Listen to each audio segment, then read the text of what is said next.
اگر آپ ایک انمیرڈ گرل ہیں تو اس پیغام کو دھیان سے سننا۔ نکاح صرف ایک ایونٹ نہیں بلکہ ایک عظیم عبادت ہے۔ یہ مہندی، میک اپ اور تصویروں تک محدود نہیں ہوتا، یہ تمہارے دین اور پوری زندگی کا ایک اہم موڑ ہوتا ہے۔ آج ہم اکثر ایک پرفیکٹ شوہر کی تمنا کرتے ہیں جو اچھا دکھتا ہو، کامیاب ہو، محبت کرتا ہو، مگر کبھی ہم نے خود سے پوچھا کیا ہم ایک اچھی، صبر والی اور اللہ سے ڈرنے والی بیوی بننے کی تیاری کر رہے ہیں؟ کیا ہم اپنے اخلاق، صبر اور دین پر کام کر رہے ہیں؟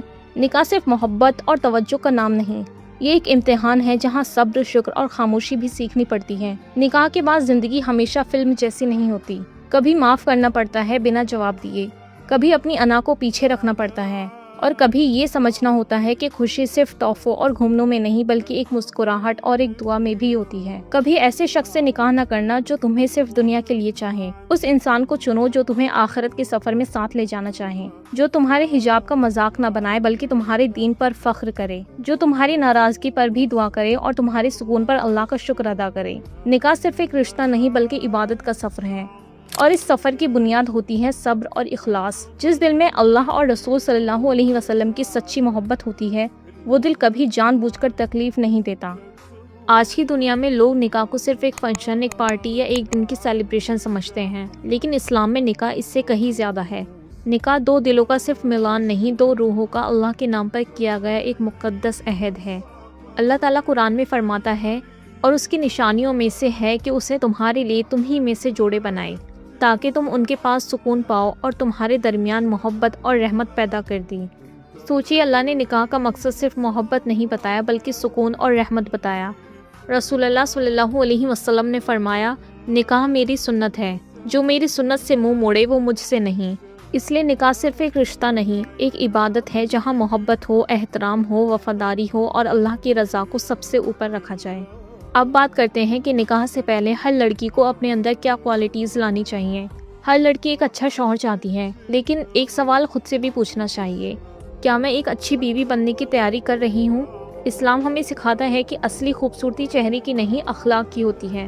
نکاح سے پہلے اپنے رب کے ساتھ رشتہ مضبوط کیجیے، نماز کی پابندی کیجیے، قرآن سے جڑ جائیے اور اپنے اخلاق کو خوبصورت بنائیے۔ اپنی سیلف رسپیکٹ کی حفاظت کیجیے اور اللہ پر توکل رکھیے۔ یاد رکھیے، ایک نیک بیوی صرف گھر نہیں بساتی بلکہ ایک نیک نسل کی تربیت کی بنیاد رکھتی ہے۔ اور یہ بھی یاد رکھیں کہ اسلام یہی تعلیم مردوں کو بھی دیتا ہے کہ وہ نیک اخلاق، ذمہ داری اور تقویٰ کے ساتھ نکاح میں قدم رکھیں۔ اس سفر میں صبر بہت ضروری ہے، کیونکہ ہر دن ایک جیسا نہیں ہوگا، کبھی غلط فہمیاں ہوں گی تو کبھی اختلاف رائے ہوگا۔ ایسے وقت میں غصے سے نہیں، صبر اور حکمت سے فیصلہ کرنا رشتوں کو مضبوط بناتا ہے۔ ہر وقت کمیاں ڈھونڈنے کے بجائے اپنے ہمسفر کی اچھائیوں کو دیکھنا اور اللہ کی نعمتوں پر شکر ادا کرنا محبت کو بڑھاتا ہے۔ سچ بولنا اس لیے ضروری ہے کیونکہ جھوٹ بھروسہ توڑ دیتا ہے، اور بھروسہ ٹوٹ جائے تو رشتہ کمزور ہو جاتا ہے۔ معاف کرنا سیکھیے، ہر انسان سے غلطی ہوتی ہے، ہر چھوٹی بات کو دل میں رکھنا رشتوں میں دوریاں پیدا کر دیتا ہے، جبکہ معاف کر دینا دلوں کو جوڑ دیتا ہے۔ اور عزت سے بات کرنا کبھی مت چھوڑیے، جب غصہ آئے تب بھی الفاظ کا احتیاط رکھیے، کیونکہ کچھ لفظ صرف ایک پل میں نکلتے ہیں لیکن ان کا درد سالوں تک رہتا ہے۔ ایک کامیاب نکاح صرف محبت سے نہیں بلکہ صبر، شکر، اچھے اخلاق اور اللہ کے خوف سے مضبوط بنتا ہے۔ اگر آپ کو یہ ویڈیو اچھی لگی ہو تو ویڈیو کو لائک اور شیئر کر دیں، اور کمنٹ میں نکاح ایک عبادت ہے ضرور لکھیں۔ اگر آپ ایسی اور ویڈیوز چاہتے ہیں تو میرے چینل کو سبسکرائب کر لیجیے۔ ملتے ہیں نیکسٹ ویڈیو میں۔